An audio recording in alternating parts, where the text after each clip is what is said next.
Ahí está. Bueno, ya podés compartir pantalla. Listo. ¿Se ve ahí? Ahora sí, se ve. Bueno, nosotros vamos a hablar de la estructura atómica de la traducción reguladora de la proteína SN1 del virus de la lengua azul. Decidimos dividir el seminario en 4 partes, una introducción, que vamos a hacer una breve reseña sobre el virus y la proteína en cuestión, el objetivo que fue extraído del paper, resultados, que vamos a hablar de las estructuras y las mutaciones que se hacen en dichas estructuras, para comprobar si las hipótesis de los autores son verdaderas o no. Y por último, conclusiones. En esta imagen podemos ver que es un esquema que nos muestra la estructura secundaria y arquitectura de cada dominio, mapeada a la imagen de la derecha, digamos, al modelo atómico, que es un diagrama de cinta de un monómero SN1, que luego vamos a hablar. Como introducción decidimos hacer una breve reseña del virus de la lengua azul, que afecta a rumiantes domésticos y salvajes, que es un virus que carece de envoltura viral, perteneciente al género Orbivirus, y que se transmite a partir de un mosquito, que sería, sería el vector, y pertenece al género de Culicoides. Su genoma, el genoma del virus consta de 10 segmentos de ARN bicatenario, es decir, doble cadena, que codifican 7 proteínas estructurales y 4 no estructurales, y entre ellas está la SN1 en el segmento 5. Durante la infección, este virus forma una gran cantidad de túbulos, que de esos vamos a hablar luego, formado por esta proteína. Consideramos que este virus es un virus macromolecular. La proteína SN1, que pertenece al virus de la lengua azul, es una proteína recombinante que tiene como función unirse al ARN viral para activar su transcripción, regula la síntesis de proteínas virales. Existen 2 formas que vamos a hablar, forma tubular y no tubular, solamente en células infectadas. Dentro del citoplasma del huésped, múltiples copias de SN1 se ensamblan rápidamente en forma tubular, y esto es lo que la diferencia de otros virus, como por ejemplo el virus del dengue o el Zika, que también son transmitidos por mosquitos. No posee homólogos y tiene un peso molecular de 64 kilodalton. El objetivo que fue extraído del paper es presentar un modelo atómico de cada monómero de SN1 con sus 2 formas tubulares, afirmando que cada uno contiene 2 motivos en forma de dedo de zinc y un brazo C-terminal extendido. Para ello, los autores hicieron varias mutaciones, varios cambios en aminoácidos importantes que luego mis compañeras van a desarrollar. En esta figura podemos observar lo que habíamos visto al principio, que la estructura secundaria y arquitectura de los dominios, con un total de 23 alfa hélices, que la podemos contar, que son las que tienen como índice la H, y 9 láminas beta, que tienen el índice S. Algunas son paralelas y otras antiparalelas. En la figura 2 podemos ver cómo cada monómero está formado por 3 dominios. Tenemos el dominio de la cabeza, el dominio del cuerpo y el dominio del pie.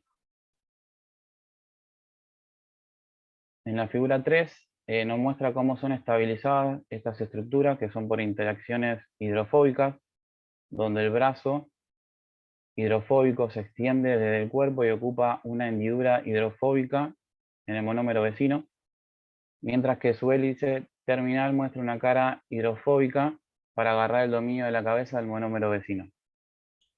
En la última figura podemos ver cómo se forman los túbulos, cómo se ensamblan y la forma que tienen, que son en forma helicoidal o en forma de hélice, y van a interaccionar cada monómero de SN1 a través de 2 interfaces, la A y la B.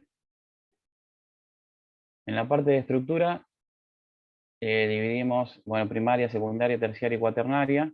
En la primaria, que es la cantidad de aminoácidos que la componen, son 552 aminoácidos, finalizando con un aminoácido de tirosina. en la estructura secundaria presenta, como dije anteriormente, 23 alfa hélices y 9. Acá podemos usar láminas beta en cada.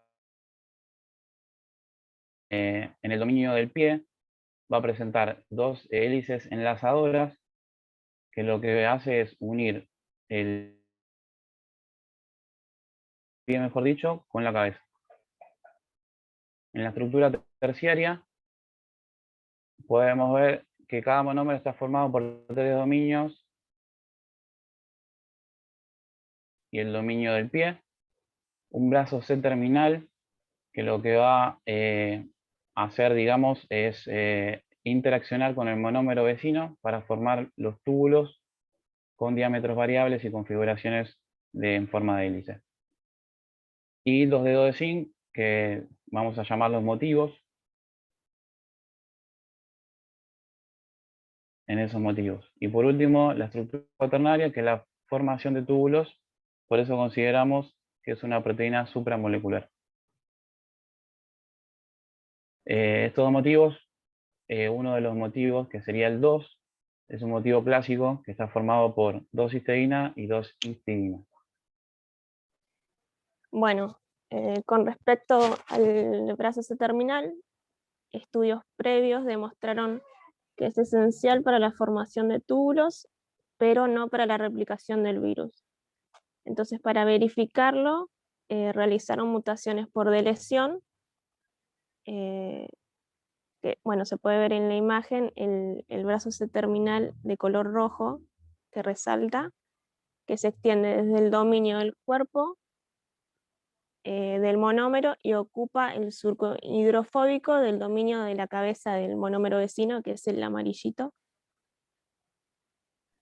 Bien, las flechitas negras nos indica el sitio donde se generaron las mutaciones del delta 20, que el aminoácido de inicio es la alanina 532 al 552.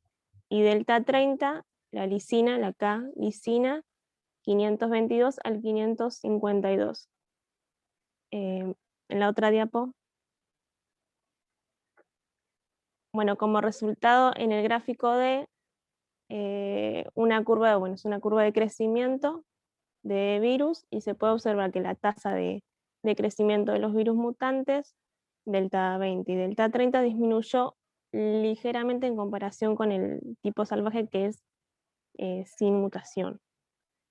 Y en el gráfico E, bueno, el cual es una cuantificación de la expresión de luciferasa, es por NS1 de tipo salvaje y mutante. Es una técnica que se utiliza un gen reportero, en este caso, bueno, luciferasa, para determinar la capacidad de expresión de proteínas víricas. Bueno, también, bueno, en realidad es sobre la regulación de la transcripción. Entonces se observó que se detectó actividad de luciferasa 24 horas después y como resultado se observa que el tipo, bueno, tipo salvaje y en las dos mutaciones hay transcripción, se expresó el reportero. Bueno, por o sea, la función no se ve perturbada, por lo tanto se verifica que el brazo C terminal son necesarios para la formación de túbulos, pero no para la función de NS1 en la expresión de proteínas. En la siguiente diapo, con respecto a los dedos de zinc, NS1 contiene 2 motivos que se ven en la imagen en forma de dedos de zinc, que son importantes tanto como para la replicación del virus y la formación de túbulos. Cada monómero contiene, bueno, 2 motivos, tienen disposición tetraédrica, bueno, como se ve en la imagen. El sitio de coordinación de iones metálicos del motivo 1 se encuentra entre el dominio, bueno, en el dominio del pie, abajo en verde, y el motivo 2 se encuentra entre la unión del dominio de la cabeza y del cuerpo. Bueno, ahí también se ve el motivo 1, está compuesto por 3 cisteínas, 30, 37 y 43, y una histidina, 32. Y el motivo 2, por aminoácidos, bueno, 2 cisteínas y 2 histidinas, que como dijo el compañero es lo clásico. Pasando a la otra diapo, o sea, para verificar de que estos motivos son motivos de coordinación de iones metálicos divalentes, se trataron los túbulos con un agente quelante, que en este caso ETA se utilizó. En el primer cuadrito se observa un control en el que bueno, se ven los túbulos bien estructurados. Luego, en presencia de ETA, se observan los túbulos rotos. Y luego, con la adición de uranilo y zinc, en la tercera y cuarta imagen, se observan los túbulos ya recuperados. Lo que indica que en presencia de iones metálicos divalentes son importantes para el mantenimiento de la estructura de NS1 tubular. En la próxima diapo, para determinar la importancia de estos motivos de unión a zinc, se realizaron mutaciones de sustitución. En el motivo 1 sustituyeron una cisteína por serina, como se ve, después también una cisteína por una serina y una histidina por una alanina. En el motivo 2 se sustituyó la cisteína por una serina y una histidina por una alanina, y en el último también. Como se puede observar en el gráfico de cuantificación de expresión de luciferasa, las mutaciones en el motivo 1 no tuvieron un efecto significativo. Hubo una expresión del reportero, excepto en la mutación de H32A, que es el tercero de la modificación 1, que tuvo una ligera disminución en las células transfectadas, mientras que en el motivo 2 todas las mutaciones se observan efectos más drásticos en la expresión de luciferasa. Lo que nos estaría indicando que es mucho más importante el motivo 2 para la regulación de la traducción de proteínas virales. En conclusión, ambos motivos son necesarios para mantener la estructura tubular.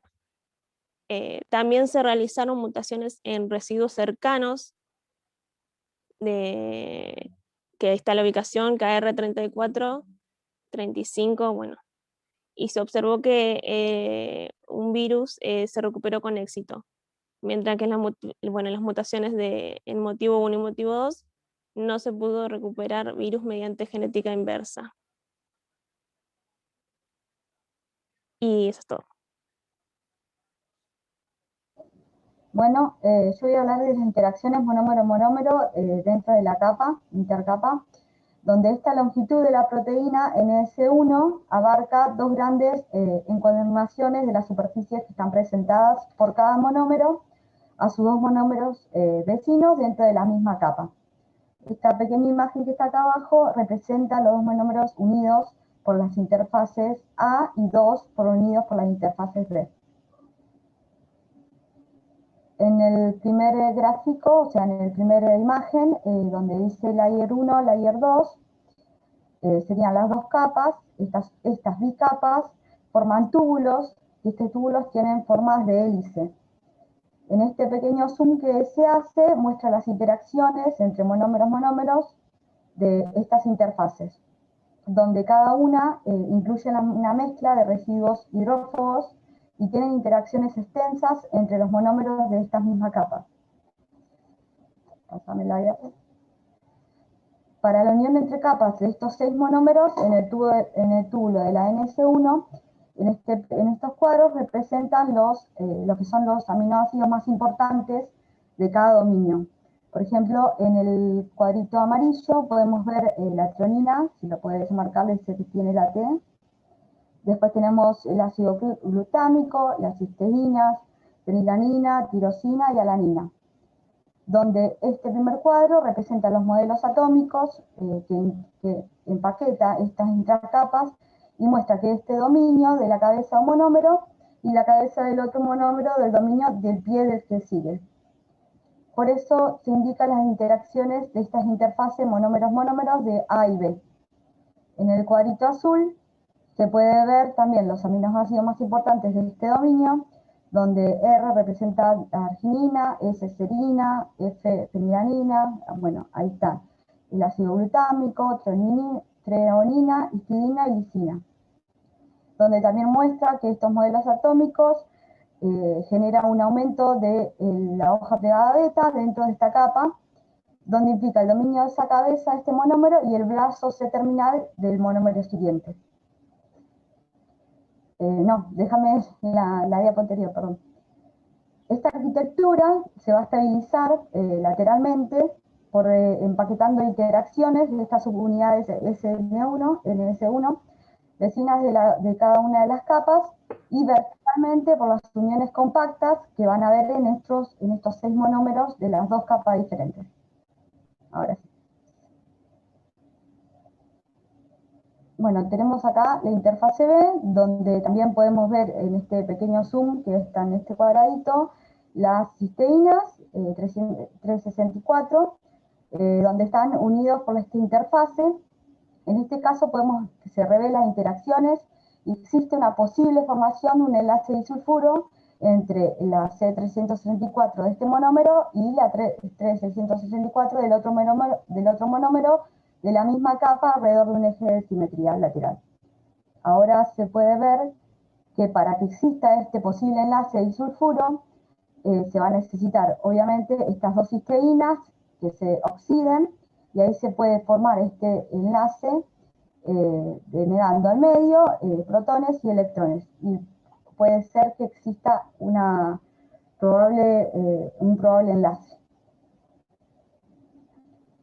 Bueno, para poder investigar el contexto de la infección, si quieres ponerme eso, se llevó a cabo la mutación en el genoma viral, donde acá donde dice wild type sería el virus salvaje, y C364 sería el virus mutante, donde acá se ven los fenotipos de placas que son similares. ¿Me pones lo de abajo, please? Y se recuperó con éxito el virus mutante, y estas placas que se ven acá son indicativas de este virus recuperado, que se utilizó una tinción con cristal violeta, donde el aminoácido 364 era una cisteína, y se realizó una mutación por sustitución, sustituyendo obviamente la cisteína por una serina. ¿Me pasas la diapo?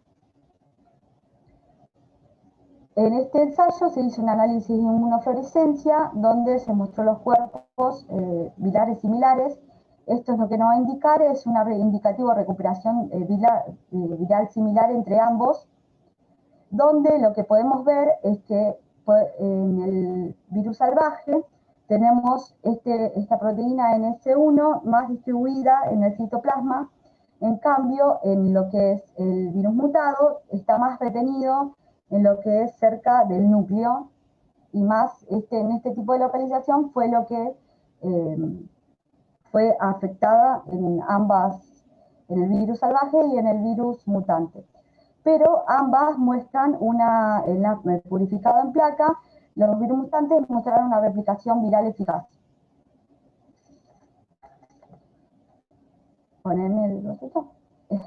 Bueno, a partir de estos resultados nos demostraron que ese posible enlace de sulfuro que habíamos visto en la interfase B no sea totalmente crítico para que se llegue a formar estos túbulos, y nos sugiere que obviamente necesitamos más estudios, ya que esta interfase B era más compleja.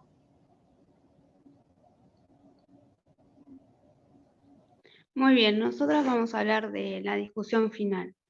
En este estudio se obtuvo un modelo casi atómico de BTB-NS1 a partir de una criomicroscopía eléctrica. Como no vimos esta técnica, yo voy a decir que es una técnica para visualizar las estructuras macromoleculares. Lo que también se observó es que indica que los monómeros pueden ensamblarse sin afectar su estructura. Bueno, se realizaron estudios de mutagénesis basados en la estructura.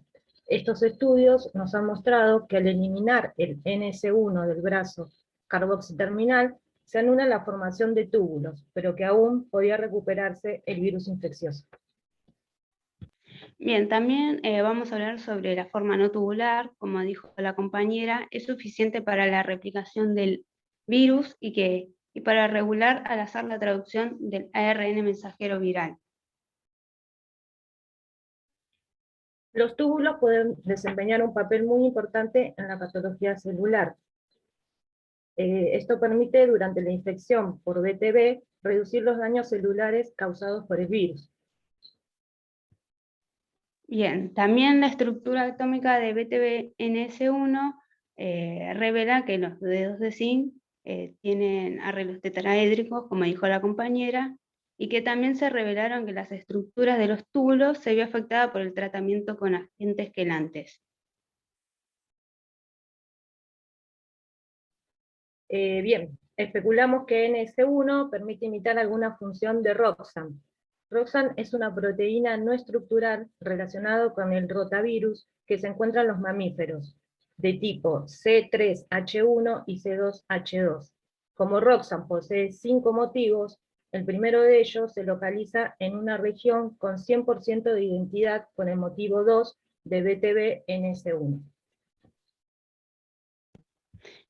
Los motivos son importantes para la estabilidad de los túbulos. Esto demuestra que aunque el motivo 2 es muy importante para la regulación de traducción de proteínas virales, ambos motivos son esenciales para la estabilidad de la estructura de los túbulos.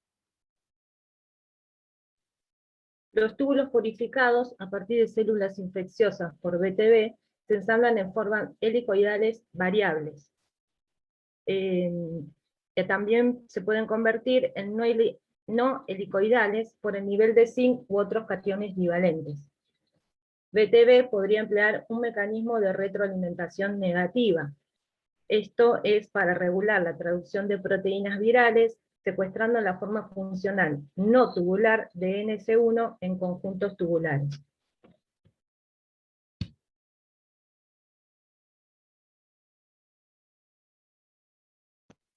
Bien, y por último, BTV es un sistema de virus modelo para muchos sistemas de doble hebra, donde se ofrece una visión poco común del aspecto de la regularización, y además, al mismo tiempo, se proporciona información sobre las formas tubulares y no tubulares de NS1 y la relación entre ambas.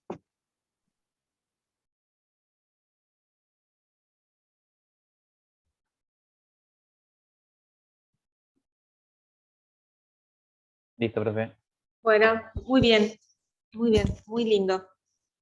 Estuvo muy claro también. Repasamos muchísimo las estructuras, los niveles de estructura, que justo en este caso llegábamos hasta el nivel supramolecular, mediante la formación de estos túbulos, así que se hizo un buen repaso de todo.